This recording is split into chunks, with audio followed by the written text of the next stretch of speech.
If I had known that one cup of coffee could burn away 65 years of dignity, I would have stayed in bed that morning. I was sitting quietly at the breakfast table in my daughter Lisa's sunny kitchen, cradling a warm mug in my hands. She had just made a fresh pot, too strong the way her husband liked it. I thought it would be a quiet morning. I thought I was safe. "Grandma," my grandson Travis said casually, like he was asking me to pass the butter, "can I borrow your credit card again? There's this thing I need for my gaming setup. It's only $5,000. I didn't even flinch. I just said no. That's when Lisa snapped. She didn't yell right away. First, she let the silence crawl around us, thick and poisonous. Then, without warning, her hand flew toward me. Not to strike. No, she wasn't that bold. But she did something worse. She tipped my coffee mug straight into my lap, scalding hot. I gasped, leapt up, the ceramic hitting the floor and shattering. The liquid soaked into my thin pajama pants. My thighs stung. My dignity shriveled. Lisa didn't even blink. "If you're going to be selfish, then maybe it's time you leave," she said, folding her arms like she was laying down some corporate policy. "Either give Travis what he needs or find somewhere else to live. We're not running a charity, Mom." A charity. That word hit harder than the coffee. I stood there dripping, burned, and silent. My eyes locked with hers. And for a moment I thought I saw a flicker of guilt. But no, it was calculation. I was being measured, weighed, and found inconvenient. $5,000, I repeated, voice calm but trembling. For a child to buy gadgets. Lisa's lips curled. "It's not a big deal. You've got money. You've been sitting on it ever since Dad died. I don't even know why you're being difficult. I've been paying for this house's utilities," I said softly, "and I've never once asked you to cover my prescriptions." Her eyes rolled. "You're lucky I let you stay here at all after your surgery. Remember, you couldn't even walk without help. I've been managing your whole life. And now this." I wanted to scream. Not just from the pain but from the betrayal. They were never helping. They were positioning. Lisa's care came with strings. No, with ropes. Invisible at first, then tight, then cutting off circulation.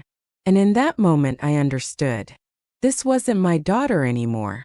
Not really. This was someone who saw me as leverage, a resource. A stubborn old woman who had outlived her usefulness.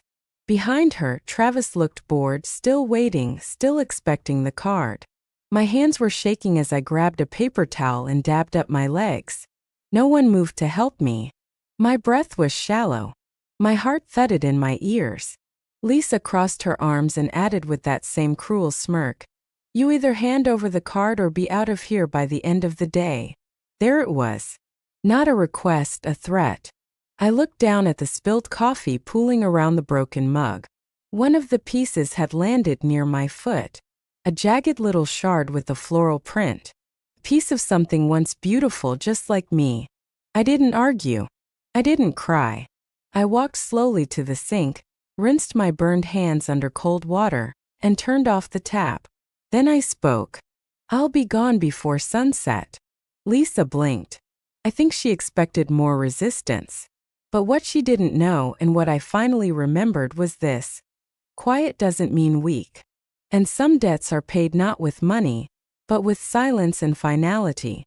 The door clicked shut behind me when I entered the guest room, and the quiet pressed in like a second skin. My legs still stung from the coffee, but the real ache came from somewhere deeper, a place that had been bruised for years without me naming it. I sat on the edge of the bed, the same bed Lisa had tucked me into after my hip replacement, the one she insisted I used because it was temporary and convenient. How grateful I had been, stupidly grateful, thinking her care was love, when now I saw it for what it was, leverage. She had managed my prescriptions, grocery lists, even my conversations with neighbors, not to help me, but to streamline control. She told Mrs. Jenkins next door that I was too tired to attend bridge, when in truth, I never even heard the invitation. She claimed the bank statements were going paperless to simplify, but really they went into her inbox, not mine. I had let her. I had let her help me right out of my own independence. I leaned back against the headboard, the memory of each small concession flooding in like shards of broken glass. Let me handle your bills, Mom. I'll set up automatic payments. Don't worry about anything. You just focus on healing. At the time it had sounded like kindness. Now I could hear the steel behind it. She hadn't been lifting burdens, she had been collecting keys, one lock at a time, until every door in my life opened to her first. My breath quickened as I remembered the times I'd asked about the utilities. She waved me off with a smile. Don't stress, I've got it. When I asked about my prescriptions, she sighed. Insurance is confusing, just let me deal with it. When neighbors knocked, she intercepted them, telling me later they stopped by, but I looked too tired. Every thread of connection snipped quietly until the only world I had was the one she handed me. And I thanked her for it. My chest tightened at the thought. I hadn't just been dependent, I had been erased slowly, politely, in a voice that called itself love. I reached for the nightstand drawer, pulling out the small notebook I'd once used for grocery lists. On the last page, a scrawl of numbers, my account information written months ago, a precaution I never admitted even to myself. I stared at the faded ink, my own handwriting, proof that some part of me had always known this moment would come. I closed the drawer and let my hand rest on the wood. Outside in the hall, the television murmured, Lisa's laugh punctuating the canned jokes of a renovation show. Travis's footsteps thudded upstairs, careless and entitled. Neither of them knocked. Neither of them asked if I was burned, if I was hurt, if I was okay. They didn't care. Not enough to follow, not enough to soften the blow. The realization struck harder than the coffee. I wasn't family here. I was inventory, a line item, an asset that produced comfort until I refused. My lips pressed into a thin line as I whispered into the stillness, they love my money more than me. The words tasted bitter, but they were the truth, and once spoken, I could not take them back. I moved slowly to the closet, my hip aching as I reached for the suitcase that had gathered dust on the top shelf. The metal zipper was cold in my hand, familiar, almost comforting. I pulled it down and placed it on the bed, steadying myself against the dresser. Pain had been my shadow for years, but tonight it wasn't my enemy. No, the sharper pain was the knowledge that my daughter wanted me gone, not because she couldn't keep me, but because I no longer served her. I opened the top drawer and took out the envelope I had hidden months ago. Inside were copies of my birth certificate, my insurance cards, and the routing number of my bank. I didn't know then why I tucked them away, but now it was clear. Some instinct deep inside me had known this day would come. I began to fold clothes carefully, not rushing, each movement deliberate. My hands shook, but not from age. It was rage pressed into silence. I paused and reached for my purse, expecting to place my wallet inside. But when I unzipped the front pocket, it was empty. My heart skipped. I checked the second zipper, then the third. Nothing. No bank card, no ID, no wallet. My chest tightened as I sat back down on the edge of the bed, dumping the contents onto the blanket. Loose tissues, peppermints, a faded lipstick. Nothing else. I was certain I had it yesterday at the pharmacy. Lisa had driven me there. Insisted on holding my bag while I walked slower. At the time I thought she was being kind. No, I whispered, she was creating an opportunity. The realization hit like cold iron. She hadn't just asked for my accounts, she had taken them. I closed my eyes and heard her voice in my head, casual from months ago. Let me take care of your bills, Mom. It'll be easier if everything goes through one account. I had nodded then, grateful, relieved. Now I saw the truth. It was never easier for me, it was easier for her. My pulse raced as I rose and checked the jewelry box, under the mattress, even inside the old Bible on my nightstand. Nothing. Every place I thought safe had already been breached. My chest heaved, not with despair but with clarity. They didn't just want my money. They had already stolen it. And worse, I had given them the map. The sting of the coffee had faded, replaced by something colder, sharper. I whispered into the empty room. I was never family. I was just the account.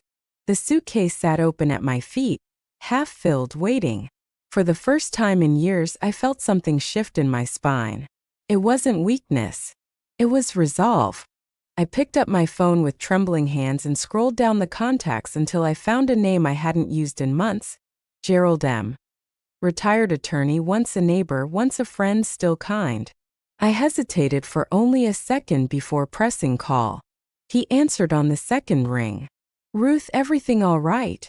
he asked, his voice steady, not alarmed, just open. "No," I said, my voice surprisingly calm. "But it will be." Within an hour, Gerald was at my door, wearing his navy windbreaker and carrying a sturdy canvas bag, as though we were just heading to a picnic. He didn't ask questions, didn't look me over like I was broken, didn't pity me. Instead, he looked at the suitcase at my feet, then back at me and simply said, "You ready?" I nodded. The house behind me was silent. Lisa and Travis didn't come to the door, didn't try to stop me, didn't even call my name. That silence was proof enough. They never expected me to leave. They thought I couldn't. Gerald carried the suitcase, careful with his pace, matching my slower steps as we reached his car. "You got everything?" he asked gently. "Everything I still own," I replied, the words heavier than the bag itself. He opened the passenger door and helped me in, murmuring, "Careful with your hip." That one sentence almost broke me, not because of weakness, but because I realized how long it had been since someone had spoken with simple kindness without strings attached. The drive started in silence. I watched the streets blur by, each turn taking me further from the house that had stopped being home the moment Lisa began calculating my worth like it was a bill. Halfway through town, Gerald finally spoke. "You know," he said quietly, eyes fixed on the road, "I saw you crying last week." I blinked, startled. "What?" He kept driving, voice calm. "On the balcony. You were holding that little ceramic bird. You looked so still." I didn't want to intrude. I didn't even remember the bird or crying. Maybe I had, maybe I hadn't. But his words reminded me of something I had nearly forgotten. People had noticed my silence. He glanced at me again. "You don't have to explain. I've seen it before. Old folks getting managed right out of their autonomy. It happens more than people admit." I felt a lump rise in my throat but forced the tears back. I had cried enough in that house. Now I needed something else. Gerald reached into the side console and pulled out a slim manila envelope. "Start here," he said, handing it to me. "Pamphlets for Golden Pines. Independent living units, community spaces, koi pond, all the things you once told me you liked. And tomorrow we talk to a financial protection officer. If what you said about the missing card is true, we need to act before they try again." I clutched the envelope, my chest tightening not with fear but with a strange new feeling, possibility. For the first time in years, the cage door was open. Gerald drove steadily, not filling the silence with pity, not telling me what to feel. He just drove, and with each passing mile I began to believe that maybe, just maybe, I could reclaim what had been taken. At Gerald's kitchen table that evening, I spread out every document I still had to my name. Insurance cards, old bank statements, a yellow notepad where I had scribbled suspicious charges and odd dates, messy but real. "I know it's not organized," I said, embarrassed by the shaky handwriting. Gerald adjusted his reading glasses and shook his head. "Messy is fine. Truth usually is." He began flipping through the pages, his finger tapping as he read aloud. "Recurring charges from stores you never shop at, PayPal withdrawals at 3 in the morning, a Netflix account under the name Travmaster." He looked up at me, eyes steady. "This is good, Ruth. Really good. It shows a pattern." My hands were clasped tightly together, not in fear but in focus. For the first time I realized I had something Lisa never expected me to have: evidence. She might have taken my card, but she hadn't stolen my memory. I had written it all down, the dates, the amounts, the details, and now it painted a picture too sharp to ignore. Gerald leaned back, considering. "Do you have access to a printer?" he asked. I nodded. "In Cliff's old study. The Dell still works. He gave a short approving smile. Tomorrow we scan everything. I'll connect you with a financial abuse specialist. They don't just recover funds, they build protection cases. And we need to act fast. Once Lisa realizes you're not coming back, she may try to tighten her grip on what's left. I swallowed hard. Some accounts are still under her control, I admitted. And the house? My voice trailed off, shame burning my cheeks. Gerald's brow furrowed. The house. I nodded slowly. It's in my name. Lisa had me transfer it before my surgery. She said it would help with hospital paperwork. Gerald blinked, then let out a low breath that sounded almost like a laugh of disbelief. So the house she's living in is legally yours? Yes, I whispered. Always has been. He stood, walking to a small lockbox on the shelf, pulling out official forms with colored tabs sticking out like teeth. Then that changes everything. We'll set up a living trust. Irrevocable. It will lock the property in your control. She won't be able to touch it again. Not even with forged signatures. My chest tightened with a mixture of fear and relief. For so long I had thought silence was protection, but now I saw it differently. Silence had been the soil where her manipulation grew. The papers on the table were not just forms. They were weapons, shields, boundaries written in ink. As Gerald explained the steps, notarizations, sworn statements, timelines, I felt something harden inside me, not bitterness but resolve. I didn't need to scream. I didn't need to beg. The paperwork would speak louder than any cry I had buried in my throat. Let it say what I couldn't. You tried to own me, but I kept the receipts. 2 days later, Lisa pulled into the driveway of what she now called her house and saw a stranger standing on the lawn with a clipboard, measuring windows and noting details. She must have felt the ground shift beneath her perfect little system, because the first call came to my phone within minutes. Mom, what the hell is going on? There's a realtor here doing a walkthrough of my house. I let the silence stretch before answering. Your house? No, Lisa. My house. And yes, I ordered an evaluation. She sputtered. You're not serious. I'm very serious. I could almost hear her pacing through the line, her voice rising with every word. You don't even live here anymore. What is this? Some kind of guilt trip? Are you trying to embarrass me? I looked at the sunlight streaming through the balcony of my temporary apartment at Golden Pines, the koi pond shimmering below. No, I said plainly. I'm just reclaiming what was always mine. The silence that followed was sharp, like snowfall that muffles everything but still smothers. Then her voice came back, low and venomous. You can't do this. This is my home. You can't just throw us out. I didn't throw you out, Lisa. You told me to leave. Remember? She froze on the other end. I could feel it. The weight of her own words finally pressing back against her. That moment was the turn, the exact second the balance shifted. For years she had relied on my silence, my gratitude, my fear of being alone. But now I wasn't begging, I wasn't apologizing, I wasn't even raising my voice. I was using something she could never manipulate, the law. The real estate agent later texted me. Evaluation complete. Client Lisa attempted to interfere, but I remained professional. Strong resale potential. I smiled at the message.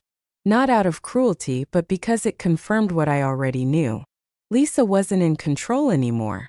She thought she had taken everything from me, but she had forgotten the one thing she could never touch. My right to decide. And now, with every form signed and every seal stamped, the paper itself spoke for me louder than any argument ever could. 2 days later, Lisa pulled into the driveway of what she now called her house and saw a stranger standing on the lawn with a clipboard, measuring windows and noting details. She must have felt the ground shift beneath her perfect little system, because the first call came to my phone within minutes. Mom, what the hell is going on? There's a realtor here doing a walkthrough of my house. I let the silence stretch before answering. Your house? No, Lisa. My house. And yes, I ordered an evaluation. She sputtered. You're not serious. I'm very serious. I could almost hear her pacing through the line, her voice rising with every word. You don't even live here anymore. What is this? Some kind of guilt trip? Are you trying to embarrass me? I looked at the sunlight streaming through the balcony of my temporary apartment at Golden Pines, the koi pond shimmering below. No, I said plainly. I'm just reclaiming what was always mine. The silence that followed was sharp, like snowfall that muffles everything but still smothers. Then her voice came back, low and venomous. You can't do this. This is my home. You can't just throw us out. I didn't throw you out, Lisa. You told me to leave. Remember? She froze on the other end. I could feel it. The weight of her own words finally pressing back against her. That moment was the turn, the exact second the balance shifted. For years she had relied on my silence, my gratitude, my fear of being alone. But now I wasn't begging, I wasn't apologizing, I wasn't even raising my voice. I was using something she could never manipulate, the law. The real estate agent later texted me. Evaluation complete. Client Lisa attempted to interfere, but I remained professional. Strong resale potential. I smiled at the message. Not out of cruelty, but because it confirmed what I already knew. Lisa wasn't in control anymore. She thought she had taken everything from me, but she had forgotten the one thing she could never touch. My right to decide. And now, with every form signed and every seal stamped, the paper itself spoke for me louder than any argument ever could. 2 days later, an ivory envelope appeared in the Golden Pines mailbox, my name written in Lisa's slanted cursive, pretending elegance. I stared at it for a full minute, not because I didn't know what it was, but because I did. I carried it upstairs, laid it on the small writing desk Cliff once used, and waited until the late sun filled the window before opening it. The first word was Mom. Not dear Mom. Not I'm sorry, just Mom. As if she still had that right. The first lines were filled with excuses, regret written like a shopping list, words about how things had gotten out of hand, how she never meant to hurt me, how it was all a misunderstanding. But then came the real reason, the ask, the same as always. Bills are piling up. Travis didn't qualify for the car loan. Maybe you can help. Tucked inside the envelope was a personal check with my name printed neatly across the top. Torn at the corner, $3,500 for car repairs. I hadn't written it, but my name was there. Forged and stolen like every kindness she ever claimed was hers to manage. I folded the check again and again until it disappeared into the smallest square, then fed it into the shredder without a word. The machine hummed, the paper turned to dust, and with it went the last illusion that her apologies meant anything more than bait. When Gerald came by later with lemon cake, I showed him the letter. He read it quietly, then handed it back. She still thinks you're a mark, he said softly. Not anymore, I replied. That night I didn't write in my journal. I didn't need to. The sentence had already written itself inside me. I don't care what you meant, what you did was enough. Days later, the financial abuse specialist called with news. Lisa had tried again to dip into my accounts, but this time the trust had caught her, and the bank had proof, signatures, withdrawals, even a recorded voicemail. An investigation was now open, not just suspicion but evidence, not just betrayal but crime. I sat in the garden with Marjorie that afternoon, sipping ginger tea, the koi gliding under the water, and I felt no triumph, only release. Lisa had already lost the one thing she could never forge back, access. Access to me, to my mind, to my name. She didn't just lose money, she lost the game, because when you gamble on someone's silence and they finally speak, that's when you realize you were never winning. Later, Gerald joined me under the wide navy sky with a glass of wine. He raised it and said, "She underestimated you every step." I clinked my glass to his and answered, "I underestimated me too." That night I slept with the window open, the air smelled of rain, and the wind didn't sound like warning anymore. It sounded like applause. And in that applause, I heard the truth I had fought so hard to bury. Family is not ownership, love without respect is not love, and silence when chosen is its own kind of strength. For the first time in years, I was not explaining, not begging, not afraid. I was simply safe.